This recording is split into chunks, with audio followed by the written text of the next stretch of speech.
Je dirais que ce qui fait à la fois l'approche innovante de ce dispositif APO, c'est le mélange des apports pour les stagiaires, c'est-à-dire à la fois du contenu sur le développement des compétences, on le voit avec des thématiques propres à leur métier de manager de proximité, une partie benchmark avec l'observation des bonnes pratiques de leurs pairs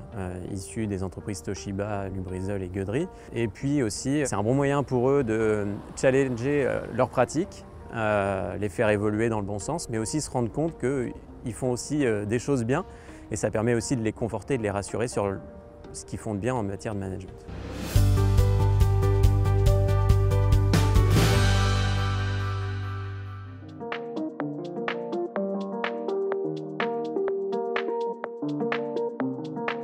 En fait, je dirais que pour cette population-là, les managers opérationnels, la crise Covid, dans leur environnement pro, les a peu impactés puisqu'ils n'ont pas du tout fait de télétravail, malgré la dureté de la crise pour la plupart des entreprises et leur staff. Pour les équipes opérationnelles de l'industrie, ça n'a pas eu beaucoup d'impact, je dirais, par rapport à la distance qu'ils auraient pu avoir avec leurs équipes. Par contre, ça les a sûrement isolés de leurs pairs et de justement ce type d'action plus large, enfin à plus large échelle que l'entreprise. Je trouve en ça que l'arrivée de ce dispositif à ce moment-là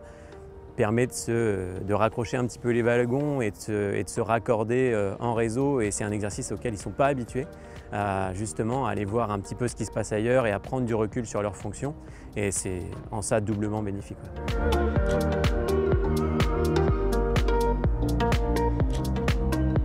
Ils sont pas habitués à l'exercice et à ce type d'échange avec ces interlocuteurs-là. C'est justement une manière aussi d'introduire un petit peu de théorie sur leurs actes du quotidien qu'ils font depuis tellement d'années sans jamais réfléchir à pourquoi ils le font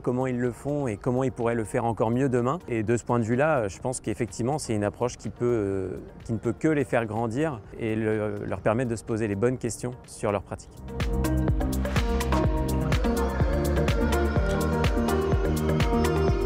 Je l'ai fait pas plus tard qu'hier pour le deuxième pilote.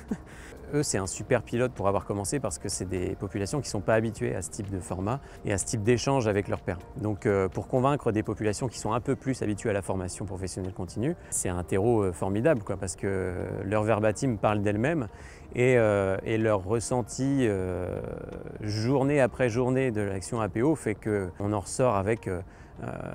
tout un tas d'arguments pour convaincre sans difficulté leurs collègues de prendre leur relève sur les pilotes qui suivent. Et on verra ça avec le prochain, avec les fonctions un peu support qui vont apporter, à mon avis, une autre clé de lecture au dispositif.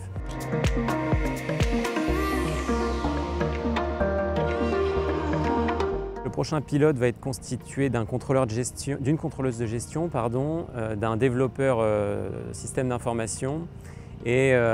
d'une contrôleuse de gestion groupe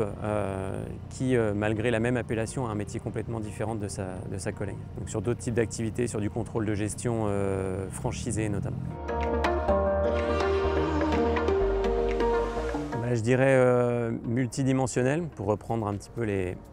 le caractère innovant avec les différentes approches qui constituent les journées qui sont bien chargées pour eux. J'allais dire émouvantes, mais c'est sûrement un peu trop, mais on va garder émouvante, mais dans le sens où ça les confronte à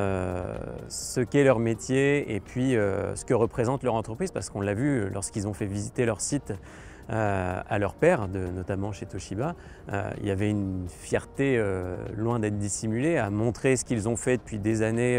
dans leur entreprise et à promouvoir un petit peu à la fois leur site et puis leurs équipes et les dispositifs qu'ils ont mis en place. Et puis je dirais innovante, pour reprendre un petit peu le caractère un peu